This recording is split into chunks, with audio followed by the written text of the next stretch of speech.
आज हम सुनेंगे भगवत कथा का तीसरा अध्याय। तीसरे अध्याय का नाम है भक्ति के कष्ट की निवृत्ति।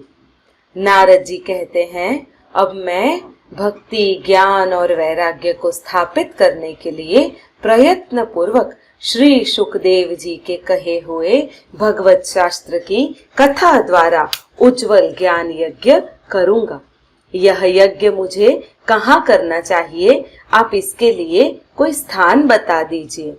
आप लोग वेद के पारगामी हैं, इसीलिए मुझे इस शुक्र शास्त्र की महिमा सुनाइए। यह भी बताइए कि भगवत कथा कितने दिनों में सुननी चाहिए और उसके सुनने की विधि क्या है। सनकादि बोले, नारद जी, आप बड़े विनीत और विवेकी हैं। सुनिए, हम आपको यह सब बातें बताते हैं। हरिद्वार के पास आनंद नाम का एक घाट है। वहाँ अनेकों ऋषि रहते हैं तथा देवता और सिद्ध लोग भी उसका सेवन करते रहते हैं। भांति भांति के वृक्ष और लताओं के कारण वह बड़ा सघन है और वहाँ बड़ी कोमल नवीन बालू बिछी हुई है। वह घाट बड़ा ही सुरम्य और एकांत प्रदेश में है। वहाँ हर समय सुनहले कमलों की सुगंध आया करती है। उनके आसपास रहने वाले सिंह, हाथी आदि परस्पर विरोधी जीवों के चित्त में भी वैर भाव नहीं है। वहाँ आप बिना किसी विशेष प्रयत्न के ही ज्ञान यज्ञ आरंभ कर दीजिए। उस स्थान पर कथा में अपूर्व रस का उदय होगा। भक्ति भी अपनी आंखों के ही सामने निर्बल और जरा जीर्ण अवस्था में पड़े हुए ज्ञान और वैराग्य को साथ लेकर वहां आ जाएगी, क्योंकि जहां पर भी श्रीमद् भागवत की कथा होती है वहां ये भक्ति अपने आप पहुंच जाती है। वहां कानों में कथा के शब्द पड़ने से ये तीनों ही तरुण हो जाएंगे। सूत जी कहते हैं, इस प्रकार कहकर नारद जी के साथ सनकादि भी श्रीमद् भगवत कथा अमृत का पान करने के लिए वहां से तुरंत गंगा तट पर चले गए। जिस समय वे तट पर पहुंचे, भूलोक, देवलोक और ब्रह्मलोक सभी जगह इस कथा का हल्ला हो गया। जो जो भागवत कथा के रसिक विष्णु भक्त थे, वे सभी श्रीमद् भागवत अमृत का पान करने के लिए सबसे आगे दौड़ दौड़ कर आने लगे।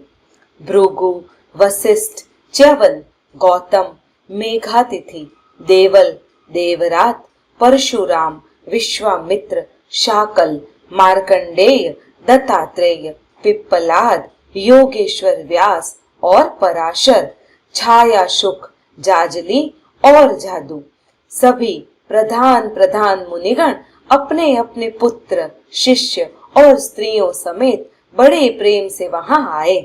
इनके सिवा वेद, वेदांत अर्थात उपनिषद, मंत्र, तंत्र, सहस्त्र पुराण और छहों शास्त्र भी मूर्तिमान होकर वहां उपस्थित हुए। गंगा आदि नदियां, पुष्कर आदि सरोवर, कुरुक्षेत्र आदि समस्त क्षेत्र, सारी दिशाएं, दंड आदि वन, हिमालय आदि पर्वत तथा देव, गंधर्व और दानव आदि सभी कथा सुनने चले आए। जो लोग अपने गौरव के कारण नहीं आए, महर्षि भृगु उन्हें समझा बुझा कर ले आए। तब कथा सुनाने के लिए दीक्षित होकर श्री कृष्ण परायण सनकादि नारद जी के दिए हुए श्रेष्ठ आसन पर विराजमान हुए। उस समय सभी श्रोताओं ने उनकी वंदना की। श्रोताओं में वैष्णव, विरक्त, सन्यासी और ब्रह्मचारी लोग आगे बैठे और उन सब के आगे नारद जी विराजमान हुए। एक ओर ऋषिगण और एक ओर देवता, एक ओर वेद और उपनिषद आदि तथा एक ओर तीर्थ बैठे और दूसरी ओर स्त्रियां बैठी। उस समय सब ओर जय जयकार, नमस्कार और शंखों का शब्द होने लगा और अबीर, गुलाल, खील एवं फूलों की खूब वर्षा होने लगी। कोई कोई देव श्रेष्ठ तो विमानों पर चढ़कर वहां बैठे हुए सब लोगों पर कल्प वृक्ष के पुष्पों की वर्षा करने लगे। सूत जी कहते हैं, इस प्रकार पूजा समाप्त होने पर जब सब लोग एकाग्रचित हो गए, तब सनकादि ऋषि महात्मा नारद को श्रीमद् भगवत का महात्म्य स्पष्ट करके सुनाने लगे। सनकादि बोले, अब हम आपको इस भगवत शास्त्र की महिमा सुनाते हैं। इसके श्रवण मात्र से मुक्ति हाथ लग जाती है। श्रीमद् भागवत की कथा का सदा सर्वदा सेवन आस्वादन करना चाहिए। इसके श्रवण मात्र से श्री हरि हृदय में आ विराजते हैं। इस ग्रंथ में 18,000 श्लोक और 12 स्कंद है तथा श्री सुखदेव और राजा परीक्षित का संवाद है। आप यह भागवत शास्त्र ध्यान देकर सुनिए। यह जीव तभी तक अज्ञानवश इस संसार चक्र में भटकता है जब तक क्षण भर के लिए भी कानों में इस शुक शास्त्र की कथा नहीं पड़ती। बहुत से शास्त्र और पुराण सुनने से क्या लाभ है, इससे तो व्यर्थ का भ्रम बढ़ता है। मुक्ति देने के लिए तो एकमात्र भगवत शास्त्र ही गरज रहा है। जिस घर में नित्य प्रति श्रीमद् भागवत की कथा होती है वह तीर्थ रूप हो जाता है और जो लोग उसमें रहते हैं उनके सारे पाप नष्ट हो जाते हैं। हजारों अश्वमेघ और सैकड़ों वाजपेय यज्ञ इस शुक शास्त्र की कथा का 16वां अंश भी नहीं हो सकते। तपोधनों, जब तक लोग अच्छी तरह श्रीमद् भगवत का श्रवण नहीं करते तभी तक उनके शरीर में पाप निवास करते हैं। फल की दृष्टि से इस शुक शास्त्र कथा की समता गंगा, गया, काशी, पुष्कर या प्रयाग कोई तीर्थ भी नहीं कर सकता। यदि आपको परम गति की इच्छा है तो अपने मुख से ही श्रीमद् भगवत के आधे अथवा चौथाई श्लोक का भी नित्य नियम पूर्वक पाठ कीजिए। ओमकार, गायत्री, पुरुष सूक्त, तीनों वेद, श्रीमद् भागवत, ओम नमो भगवते वासुदेवाय, यह 12 मंत्र 12 मूर्तियों वाले सूर्य भगवान, प्रयाग, संवत्सर रूप, काल, ब्राह्मण, अग्निहोत्र, गौ, 12वीं तिथि, तुलसी, बसंत ऋतु और भगवान पुरुषोत्तम, इन सब में बुद्धिमान लोग वस्तुतः कोई अंतर नहीं मानते। जो पुरुष अहर्निश अर्थ सहित श्रीमद् भगवत शास्त्र का पाठ करता है उसके करोड़ों जन्मों का पाप नष्ट हो जाता है, इसमें तनिक भी संदेह नहीं है। जो पुरुष नित्य प्रति भगवत का आधा या चौथाई श्लोक भी पढ़ता है उसे राजसूय और अश्वमेघ यज्ञों का फल मिलता है। नित्य भागवत का पाठ करना, भगवान का चिंतन करना, तुलसी को सींचना और गौ की सेवा करना, ये चारों समान है।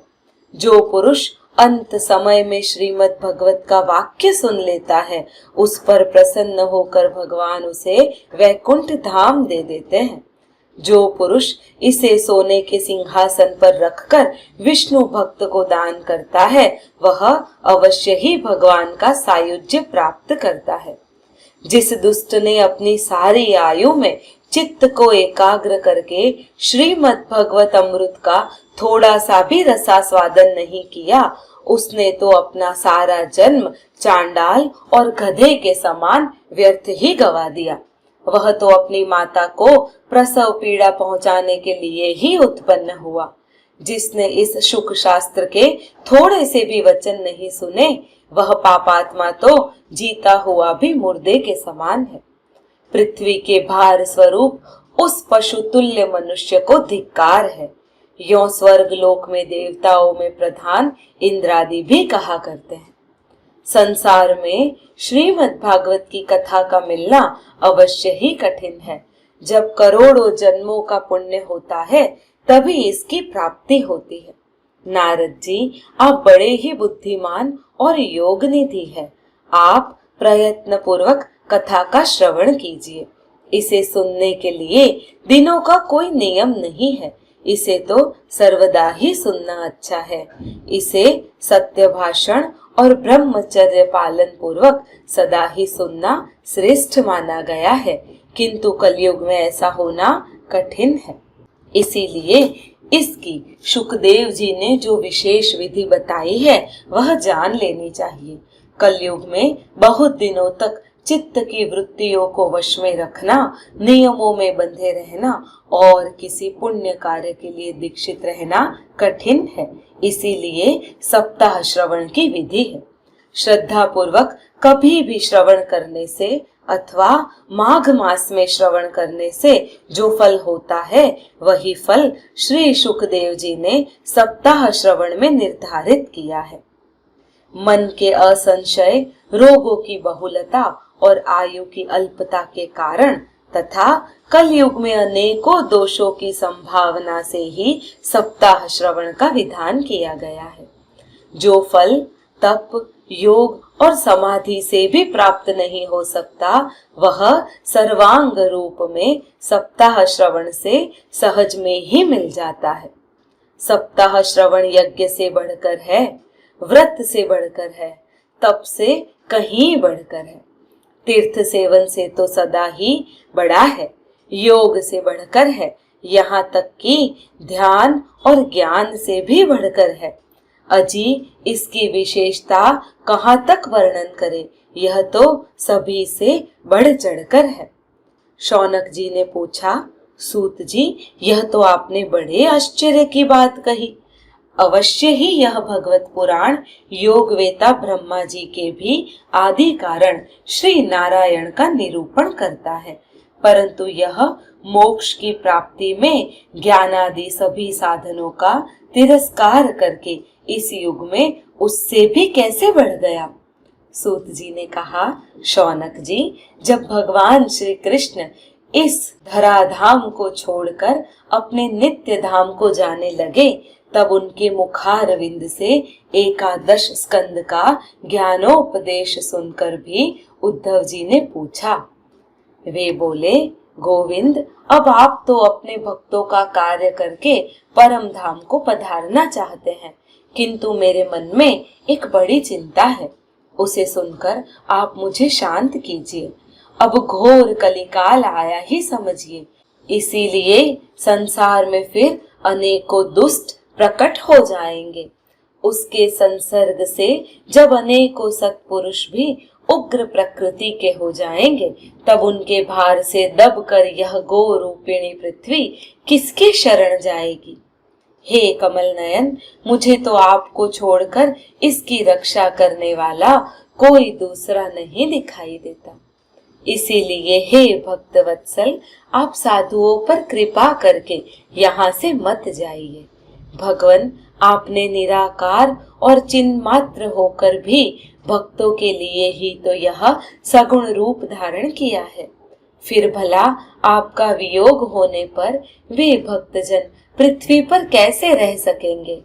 निर्गुणोपासना में तो बड़ा कष्ट है, इसीलिए कुछ और विचार कीजिए। प्रभास क्षेत्र में उद्धव जी के ये वचन सुन भगवान सोचने लगे कि भक्तों के अवलंबन के लिए मुझे क्या करना चाहिए, मुझे ऐसी तो क्या व्यवस्था करनी चाहिए। शौनक जी, तब भगवान ने अपनी सारी शक्ति भागवत में रख दी। वे अंतर्ध्यान होकर इस भागवत समुद्र में प्रवेश कर गए। इसीलिए यह भगवान की साक्षात शब्दमयी मूर्ति है।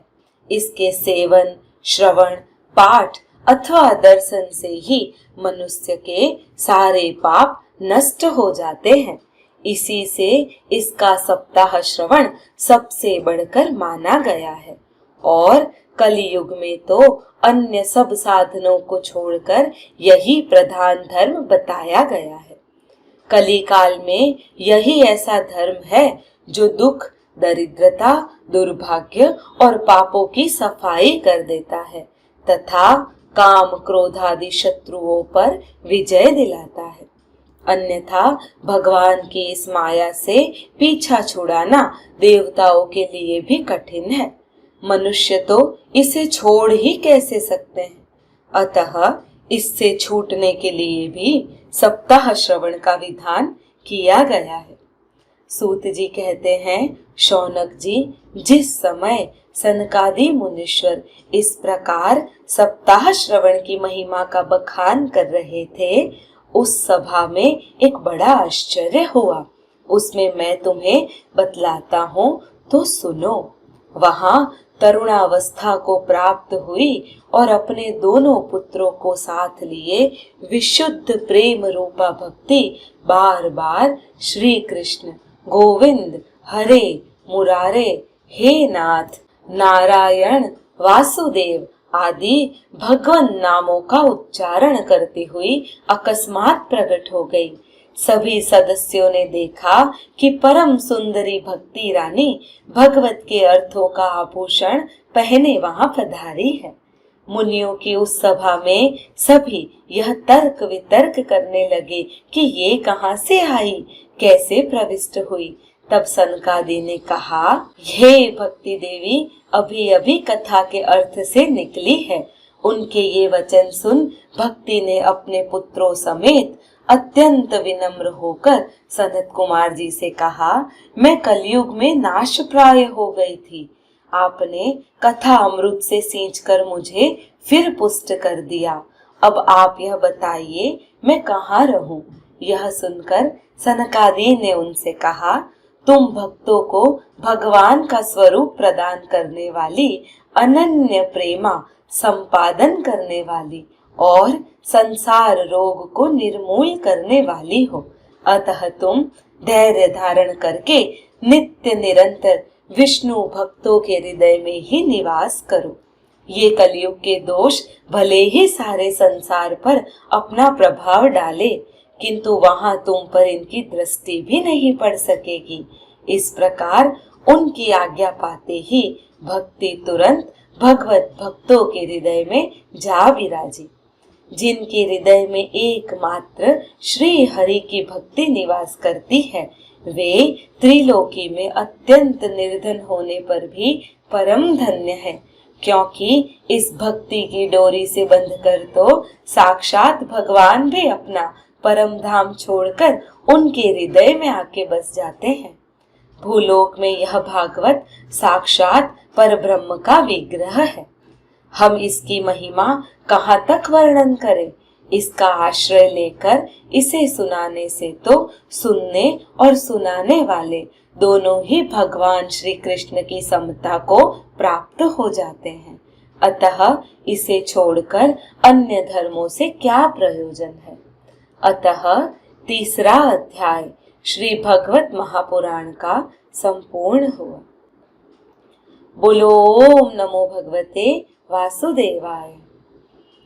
मित्रों, अगर आपको ये वीडियो पसंद आया हो तो आप कमेंट में ओम नमो भगवते वासुदेवाय अवश्य लिखिएगा। धन्यवाद।